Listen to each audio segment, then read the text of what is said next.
somewhere over Colorado, our airplane went completely dark. Woohoo! Yeah, that's right. And I tell you what, it was scary.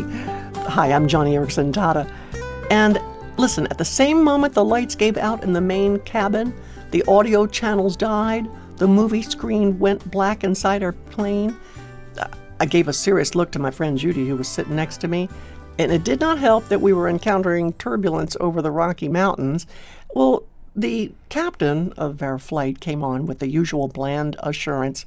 Ladies and gentlemen, this is your captain, and as you can tell, we have encountered a little glitch in our mechanical system, a little problem with cabin power, nothing we can't address here. When we've got more info, I'll get back to you. Right.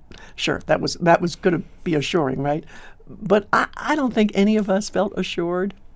After a few more minutes, I heard a passenger nearby say, Did you smell something burning? I mean, I'm telling you could feel the tension in the cabin. And just then we began to descend. What do we do? I mean, is this it? I mean, Judy and I, we kind of looked at each other, wide-eyed, huddled, and began softly saying the Lord's Prayer. The captain came on and explained that due to the power failure, we'd be making an emergency landing in St. Louis. Other passengers began to question out loud what was going on, and a few sounded panicky. And as our plane slowly lost altitude, Judy and I began praying for the other passengers.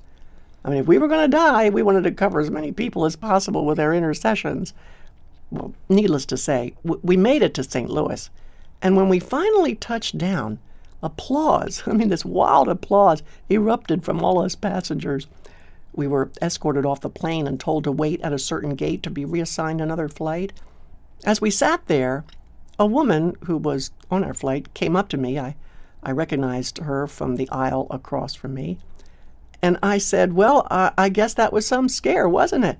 To which she replied to me, oh, I saw you. I recognized you, Johnny. I knew you were on the plane, and I knew God would not take us down. I know he's not through with you yet. He's not through with me.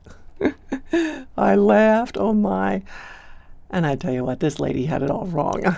I am not above being taken to glory in a plane crash, let me tell you. And later that night, we found this little scripture in the book of Job. The 14th chapter, the 5th verse says, quote, man's days are determined. You have decreed the number of his months and have set limits he cannot exceed. Judy and I looked knowingly at one another because God can take us home any old way and any old time he wants. God has set limits, and that, quote, limit for me might have been that very afternoon over the Rockies. It was yet another reminder that today is the most important day of my life.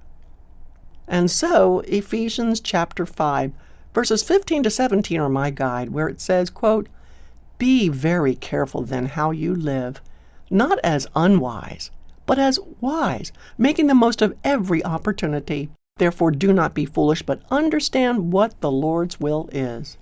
What is the will of the Lord? Well, I can tell you one thing, it's not to look at today as, quote, just another day. No, don't live lacking wisdom. The will of the Lord is not just to be careful with the gift of your days, but as Ephesians 5 says, be very careful. God has given you this 24-hour slice of time, and He commands you to make the most of every opportunity. So don't waste the day, seize it. Think of it as one more priceless chance to love people to Jesus. We really don't know if there will be another opportunity.